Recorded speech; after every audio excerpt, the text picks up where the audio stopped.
Assalamualaikum warahmatullahi wabarakatuh. Halo anak-anak, ketemu lagi dengan Bu Luke dalam pelajaran PPKN. Baiklah, untuk hari ini kita meneruskan materi ya. Jadi yang kemarin kita udah membahas tentang BPUPKI, kemudian juga udah membahas tentang perumusan dasar negara. Untuk hari ini yang akan kita bahas materi tentang pembentukan PPKI. Jadi yang dimaksud dengan PPKI itu apa? Mari kita bahas. PPKI adalah kepanjangan dari Panitia Persiapan Kemerdekaan Indonesia. Nah, di sini dibentuk setelah BPUPKI. Jadi BPUPKI dulu, kemudian BPUPKI dibubarkan, baru dibentuk PPKI. Nah, dibentuk pada tanggal 7 Agustus 1945, 10 hari sebelum proklamasi kemerdekaan. Tujuannya untuk apa sih dibentuk PPKI ini? Jadi tujuan dari PPKI ini sendiri dia untuk mempersiapkan kemerdekaan Indonesia yang nantinya akan jatuh pada tanggal 17 Agustus. Karena masih dalam era jajahan Jepang, tentu saja PPKI memiliki nama Jepang ya. Disebut juga dengan Dokuritsu Junbi Inkai. Memiliki ketua Insinyur Soekarno dengan wakilnya Muhammad Hatta dan anggotanya berjumlah 27 termasuk ketua dan wakil, berarti ada 25 untuk anggotanya sendiri. Kemudian PPKI ini dia melakukan sidang hanya satu kali pada tanggal 18 Agustus 1945, 1 hari setelah Indonesia merdeka. Untuk apa yang dibahas dalam sidang PPKI? Nah, ini ada beberapa hasil yang diperoleh dari adanya sidang PPKI, diantaranya yang pertama, mengesahkan dan menetapkan Undang-Undang Dasar Republik Indonesia, yaitu Undang-Undang Dasar 1945. Jadi tadi di BPUPKI kan sudah dibentuk perumusan dasar negara, mulai dari Pancasila, kemudian pembukaan Undang-Undang Dasar dan isi dari Undang-Undang Dasar. Selanjutnya tugas PPKI ialah mengesahkan dan menetapkan Undang-Undang Dasar tersebut.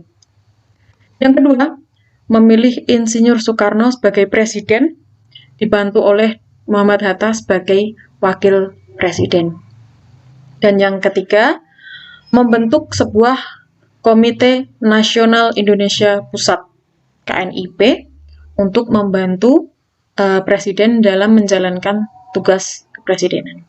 Nah, itu adalah penjelasan mengenai PPKI. Nah, selama proses PPKI itu pada tanggal 17 Agustus, 1 hari sebelum adanya sidang PPKI, Indonesia telah memproklamirkan diri bahwa Indonesia telah merdeka.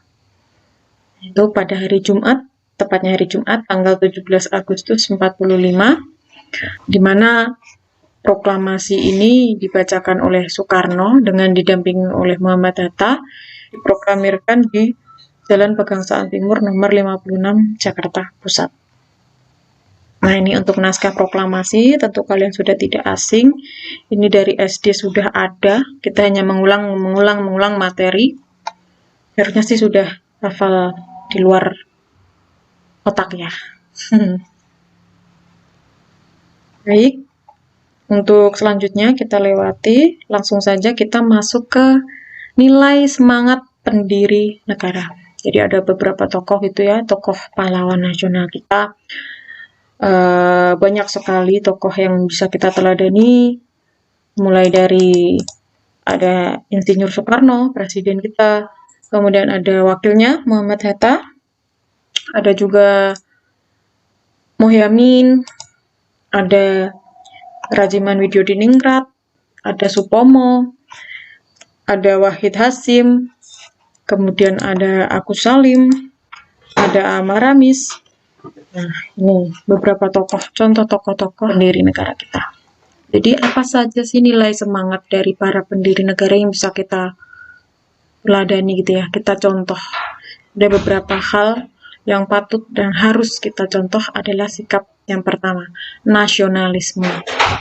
Paham yang menganggap kesetiaan tertinggi atas setiap pribadi harus diserahkan kepada negara. Jadi kita harus benar-benar setia terhadap negara. Kemudian ada patriotisme, di mana patriotisme adalah semangat cinta tanah air dan bersedia mengorbankan diri demi kepentingan bangsa. Lalu ada solidaritas, kesetiakawanan, toleransi atau tenggang rasa tanpa pamrih atau ikhlas, dan kesatria, yaitu artinya berani dan berjiwa besar. Itu sikap atau nilai semangat dari para pendiri negara kita. Kalau tidak ada sikap-sikap ini, tidak mungkin Indonesia itu sudah merdeka. Jadi kita harus mengapresiasi, kita harus patut menghargai para perjuangan para tokoh pahlawan nasional kita ya, dalam memperjuangkan demi Indonesia merdeka sampai hari ini, sehingga negara kita lebih maju gitu ya. Mungkin itu yang dapat perlu kesampaikan. Untuk selanjutnya nanti akan kita bahas di pertemuan selanjutnya ya. Terima kasih. Wassalamualaikum warahmatullahi wabarakatuh.